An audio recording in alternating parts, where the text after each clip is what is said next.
दोस्तों नमस्कार। एक बार फिर से वेलकम है आपका डायमंड बुक्स क्लब में। हिंदी बुक समरी की इस कड़ी में आज एक नई बुक को शामिल करने जा रहे हैं, जिस बुक ने अपने टाइम में तहलका मचाया। आपके लिए बहुत वेरी वेरी इंपॉर्टेंट ये बुक है, थिंक लाइक ए मॉन्क। इसका उद्देश्य आपको दिखाना है कि आपके निगेटिव थॉट्स पर काबू पाने और शांति तक पहुंचने और सच्चे उद्देश्य से अपनी क्षमता को कैसे उपयोग किया जाए। जय शेट्टी कहते हैं कि व्यस्त जीवन के लिए लेसन ऑफ द मॉन्क को लागू करना चुनौतीपूर्ण तो हो सकता है, लेकिन वो सीख है जो जीवन में तनाव को कम करने और अपने आत्म अनुशासन और ध्यान केंद्रित करने और आधुनिक दुनिया में रिश्तों को बनाए रखने के लिए सलाह और अभ्यास प्रदान करता है। तो बात उठती है कि हमें एक सन्यासी की तरह क्यों सोचना चाहिए। जय शेट्टी ने लिखा कि think A like a monk, यानी कि हमें एक सन्यासी की तरह सोचना चाहिए। इस सवाल का जवाब ये जय शेट्टी की किताब थिंक लाइक ए मॉन्क में ही है। 2020 की बेस्ट सेलिंग बुक रही। मॉन्क में एंशिएंट विजडम और जय शेट्टी के व्यक्तिगत अनुभवों का एक पिटारा है, जो एक भिक्षु मानसिकता को लागू करने में मदद करता है। आपको मैं यहां पर याद दिलाता चलूं कि आखिर जय शेट्टी हैं कौन। तो जय शेट्टी एक पुरस्कार विजेता, viral videos creator, motivational speaker और बेस्ट सेलिंग ऑथर हैं। जय शेट्टी ने 2016 में अपना एक यूट्यूब चैनल लॉन्च किया था और आज की तारीख में 4 साल बाद 4 से 6 साल के बाद उनके यूट्यूब पर 4 बिलियन से ज्यादा व्यूज के साथ वर्ल्ड लेवल पर उनके 20 मिलियन यानी 2 करोड़ से भी अधिक उनके सब्सक्राइबर हैं। जय को विश्व की बड़ी पत्रिका फोर्ब्स 30 में अंडर 30 में नामित किया जा चुका है। उन्होंने एक दैनिक daily show hub post live किया था, जिसके उन्होंने 1 मिलियन दर्शकों को अपनी तरफ आकर्षित किया था। तो 18 साल की उम्र में एक भिक्षु से, एक मॉन्क से मिलने पर जय का जीवन ही बदल गया। 22 साल की उम्र में उन्होंने एक भिक्षु के रूप में पूरे भारत और यूरोप की यात्रा में 3 साल बिताए। उनकी दिनचर्या सुबह 4 बजे से शुरू हुआ करती थी। जय उठते ही ठंडी फुहारों में मेडिटेशन करना, भोजन करते और हर दिन लगभग 4 से 8 घंटे मेडिटेशन किया। जय शेट्टी आज अपने भिक्षु जीवन में समाज में वापस आ चुके हैं। उनका उद्देश्य व्यस्त शहर के लोगों के लिए अपने व्यक्तिगत अनुभव से भिक्षु मानसिकता को लागू करने में मदद करना है। तो चलिए दोस्तों, देर न करते हुए अब जानते हैं कि आखिर ऐसा क्या खास है जय शेट्टी की किताब थिंक लाइक ए मॉन्क में। आखिर क्यों वो जय हमें भिक्षुओं को की तरह एक सोचने के बारे में वो कहते हैं। तो मैं आपको एक बार फिर से कहता हूं कि आप मेरे चैनल पे पहली बार आ रहे हैं या बार आ रहे हैं तो सर आपका वेलकम है। आप अपने आप को इस चैनल पर रजिस्टर कीजिए और मैं अपने पूरा का पूरा 101% कोशिश करूंगा कि आपको अच्छी से अच्छी चीजें ही दे।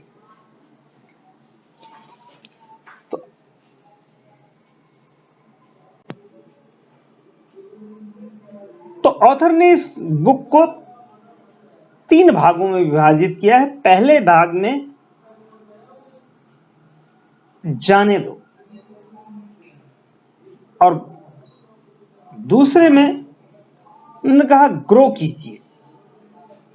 जब पार्ट 1 में लेट्स गो, तो पार्ट 2 में ग्रो कीजिए। और पार्ट 3 गिव। तो आइए इन तीनों की एक एक करके हम समरी में के बारे में हम जानते हैं। पार्ट 1 लेट अस गो। इस भाग में लेखक ने बताया कि निगेटिव चीजें आपने जो पकड़ रखी थी उन्हें छोड़ दीजिए। इसके लिए सबसे पहले आप आइडेंटिटी के बारे में आप समझिए कि आखिर आप हैं कौन। क्या आप एक जॉब के लिए स्ट्रगल कर रहे हैं? क्या आप एक डिप्रेशन में जी रहे व्यक्ति हैं? क्या आप बिजनेस में फेल होकर के बैठ चुके हैं? आखिर आप हो क्या? आप जो भी हैं, जहां भी हैं, जैसे भी हैं, आपको सच में कुछ और होना चाहिए था। तो दोस्तों, इस भाग में लेखक ने यही बताया था कि जब हम बच्चे थे तो क्या थे? हम कोई न टीचर थे, न दुकानदार थे, न जॉब के लिए परेशान व्यक्ति थे, ना ही हम डिप्रेशन में थे। हम सिर्फ एक उन्मुक्त जीव थे, खुश थे, ताजगी से और स्फूर्ति से भरे हुए थे। लेकिन धीरे धीरे हमारे मन के शीश पर धूल जमा होने लगती है, और धूल से हमें हमारे खुद के एम्बिशियस को ही लगती है, यह समाज के द्वारा कई निगेटिव बातों को भी हो सकती है। हमारी बहुत बड़ी डिजायर पाल लेते हैं। हमें लगता है कि हम इतना पैसा होगा तो हम खुशी से जी लेंगे।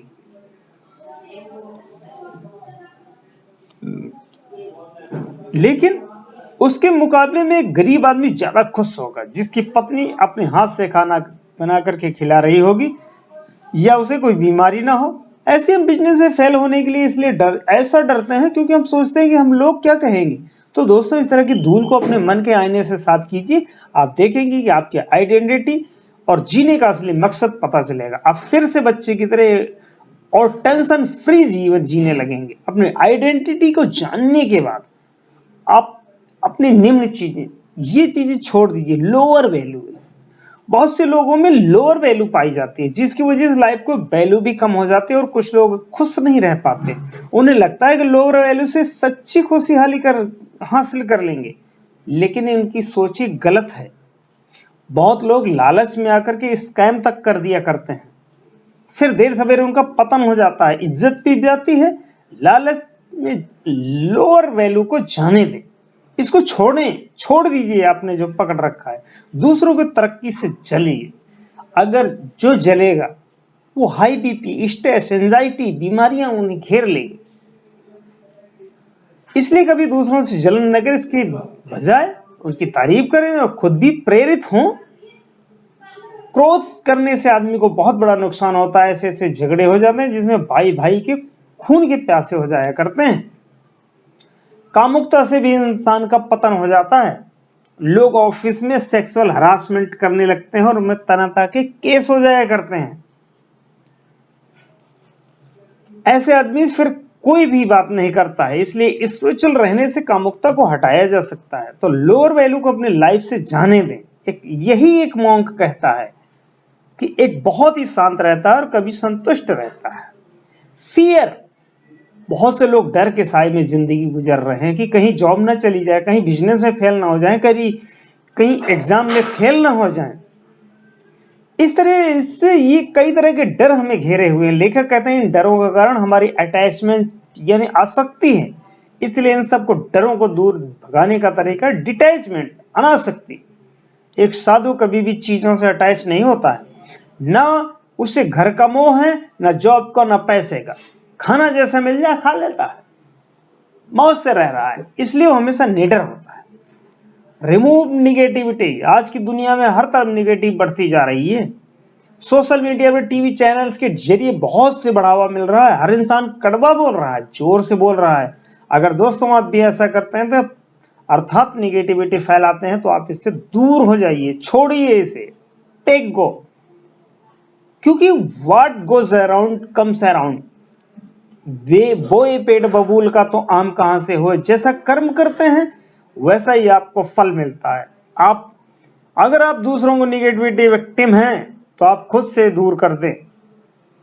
निगेटिविटी से लड़ने के लिए लेखक ने 3 शब्द बताए हुए हैं। Number 1, slide. हमारी ज्ञानेंद्रियां यानी सेंस ऑर्गन भी हमें बहुत प्रभावित करते हैं। सुबह उठने से पहले कभी भी निगेटिव चीजें जैसे टीवी की न्यूज, व्हाट्सएप, फेसबुक आज चेक ना करें। Don't carry it. ऐसी चीजें देखें जो आपको सारे दिन के लिए पॉजिटिव एनर्जी से भर दें, जैसे उगते हुए सूर्य, खिले हुए फूलों, कलियों को देखें, अपने परिवार के लगे फोटो को देखें जिस पे आप प्यार करते हैं, ईश्वर की फोटो को देखें। Smell, number 2 smell. स्मेल भी एक बहुत बड़ी पावरफुल एंट्री है। स्पा, परफ्यूम, इत्रात की बड़ी इंडस्ट्रीज इसी इंद्री की बदौलत चले हुए हैं। अच्छी स्मेल हमें तरोताजा कर देती है, एक नई स्फूर्ति और ऊर्जा देती है। दूसरी ओर बुरी स्मेल हमें बीमार सा कर देती है, उबकाई तक आ जाती है। इसलिए नेचुरल खुशबू का इस्तेमाल करें। अपना छोटा सा बगीचा जरूर बनाएं, अपने घर में भी फूल उगाएं। अच्छे और खुशबूदार वातावरण में आप हमेशा पॉजिटिविटी से भरे रहेंगे। Number 3 sound. ध्वनि भी हमारे जीवन को बहुत से प्रभावित करते हैं। बच्चे की किलकारी में सब लोग खुश हो जाया करते हैं, मस्तिष्क में प्यार का संचार होने लगता है। अच्छे म्यूजिक बजाइए। म्यूजिक थेरेपी से अपने आप को हील कीजिए। नेगेटिव थॉट्स को हटाने का 3 स्टेप तरीका बता रहे हैं। Spot, stop, swap. अगर आपको ज्यादा सोचने की आदत है या एक ही विचार आपको बार बार आपके दिमाग में आता है, तो 3 स्टेप का फार्मूला इस्तेमाल कीजिएगा। सबसे पहले देखें कि आपके दिमाग में क्या निगेटिव थॉट्स आ रहा है, फिर उसे निगेटिव थॉट को एड्रेस करें, उसकी वजह जानें और उसका कोई सॉल्यूशन ढूंढें। फिर उसे वहीं स्टॉप करें, वहीं खत्म कर दें। बार बार आने के बारे में ना सोचें। उसके बाद स्वैप। इसके बाद निगेटिव थॉट्स को किसी पॉजिटिव थॉट से स्वैप कर दें, ये नहीं कि बदल लें। कुछ पॉजिटिव सोचिए, निगेटिव आ रहा है कुछ पॉजिटिव सोचने लग जाएं। इस तरीके से आप अपनी आइडेंटिटी को बदल सकते हैं। दूसरों से अगर हम प्यार से बात करते ही हैं, उसी तरह हम खुद को भी निराशा के गड्ढे में ना धकेलें। आजकल हम अपने आप को बहुत कोसने लगे हैं, इसलिए ऐसी किताबें हमेशा पढ़ते रहिए।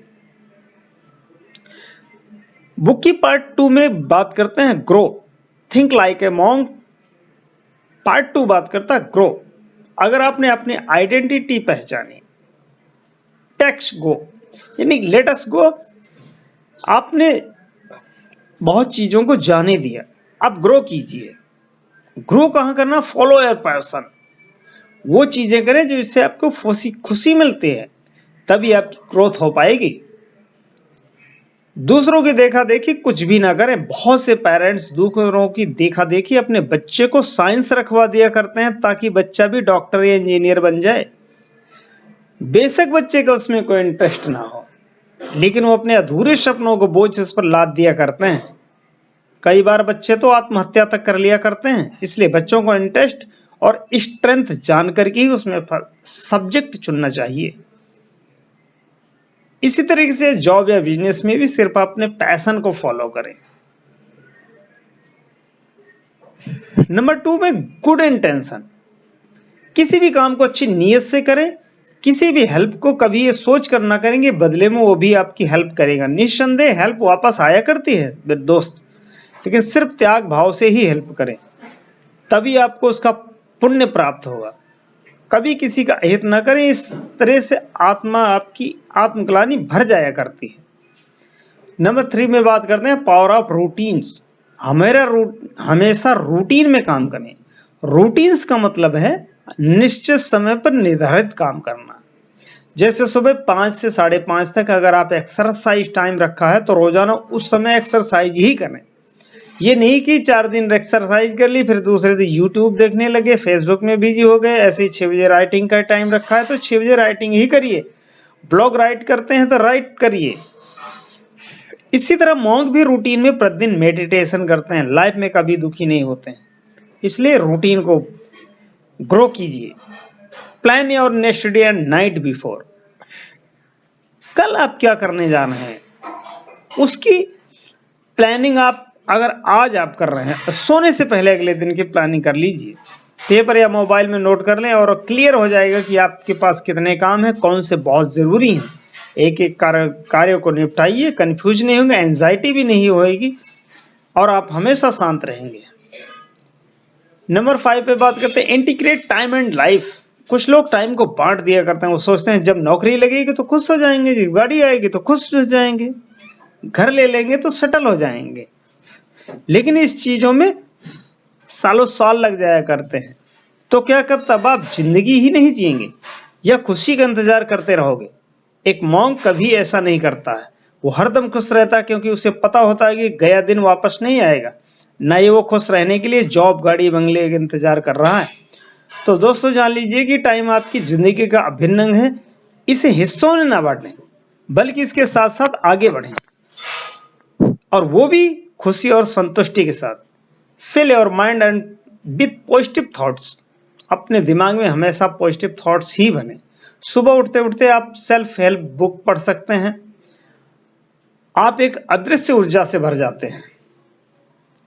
ऐसा अक्सर करते रहें क्योंकि आपने अनुभव किया होगा कि मोटिवेशन की उम्र ज्यादा लंबी नहीं हुआ करती। इसलिए अक्सर पढ़ते रहें। समरी पढ़ने में ज्यादा टाइम नहीं लगते हैं।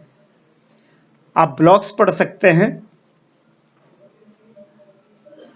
2 पार्ट के ऊपर उन्होंने बताया लेट गो, जाने दीजिए, एंड पार्ट 2 में बात किया ग्रोथ कीजिए। तो पार्ट 3 में बात कर रहे हैं गिव, लोगों को दीजिए।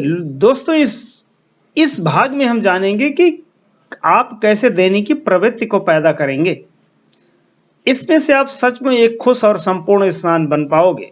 सबसे बड़े दानवीर कर्ण थे। वो कुछ भी दे सकते थे, लेकिन आपको धन संपत्ति देने की जरूरत नहीं है। तो आइए देखते हैं कि लेखक क्या देने की बात कर रहा है। मुदिता। हर मॉन्क को मुदिता के बारे में बताया जाता है। आप भी इस कॉन्सेप्ट को जानकर लाइफ में यूटिलाइज कर सकते हैं। मुदिता का मतलब है दूसरों की सिंपैथी, यानी सहानुभूति देना, दूसरों को खुशी में खुश होना। अगर ये 2 बातें आपने सीख लें तो आपका जीवन बदल जाएगा।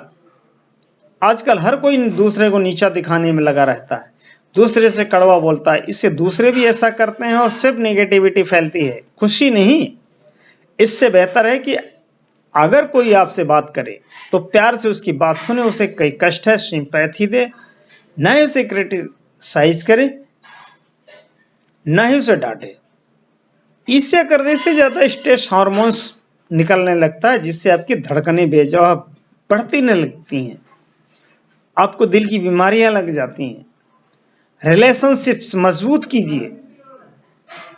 जब भी किसी आपकी हेल्प की जरूरत हो, निस्वार्थ भाव से आगे बढ़ चढ़ के मदद करें। प्रेजेंट रहें, गायब ना हो जाएं। अटेंशन। उन्हें जो भी कष्ट हो उसे ध्यानपूर्वक सुने और उन्हें फिर से उनके निवारण हेतु कार्य करें।